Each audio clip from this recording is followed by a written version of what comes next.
Pastor Jamal Bryant, and he went and visited a LBGTQ affirming church. That is an oxymoronic statement if there has ever been one. There are no teachings of Christ that endorses homosexuality, lesbianism, transgenderism, or any of those things. So then how can you be an LBGTQ church?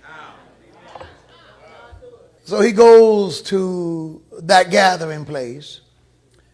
He said that he wanted to apologize on behalf of pastors who may have hurt them. I am here because the black church owes this community an apology.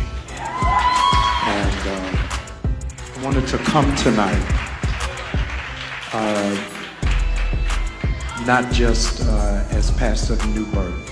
I wanted to come for the pastors who have hurt you. Stop right there, I haven't seen enough. The zebra colored coat and the next guy, I guess they're married to each other. And so he's down there apologizing on behalf of pastors. You do not speak for me.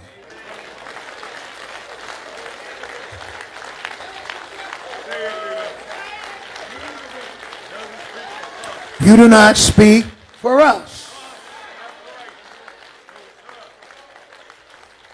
There's something wrong with Atlanta. Lord have mercy. We got to pray against that principality that's set over that city. And you young men, I hope you saw how them young sister boys were shouting. So you know not to shout like that. Lest I come and correct you in the middle of your dance. Hold it. Let me show you how to shout right. Y'all don't like me today. Not only that, but show where he teaches another gospel. Stuff that was applicable for your grandmother means nothing to you. For me to tell 16-year-olds to be celibate is one thing.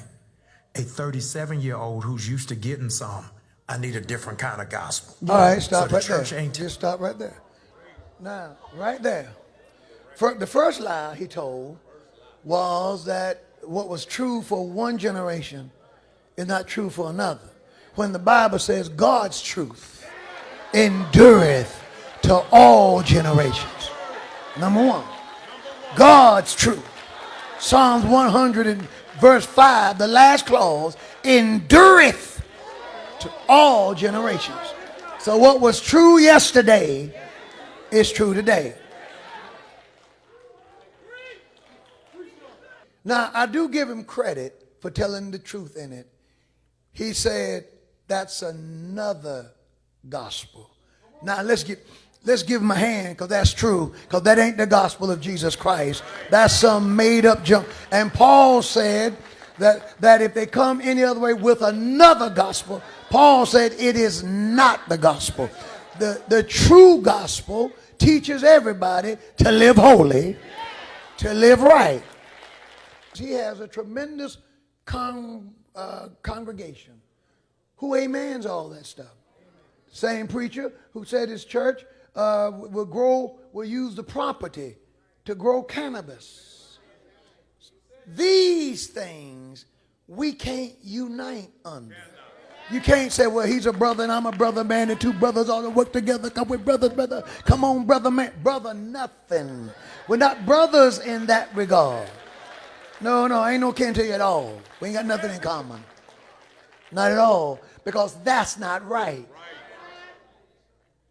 This is the same preacher one Sunday while preaching in favor of a woman's right to choose.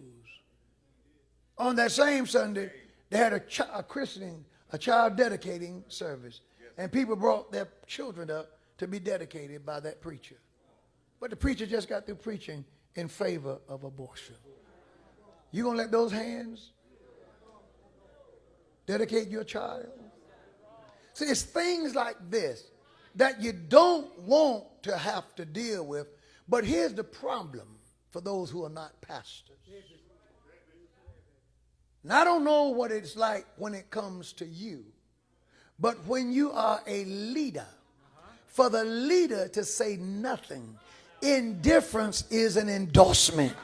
The assumption is if we don't say anything about it, then we go along with it. Well, I don't want nobody to misunderstand Patrick Wooden. Patrick Wooden doesn't go along with that at all because it's not Bible.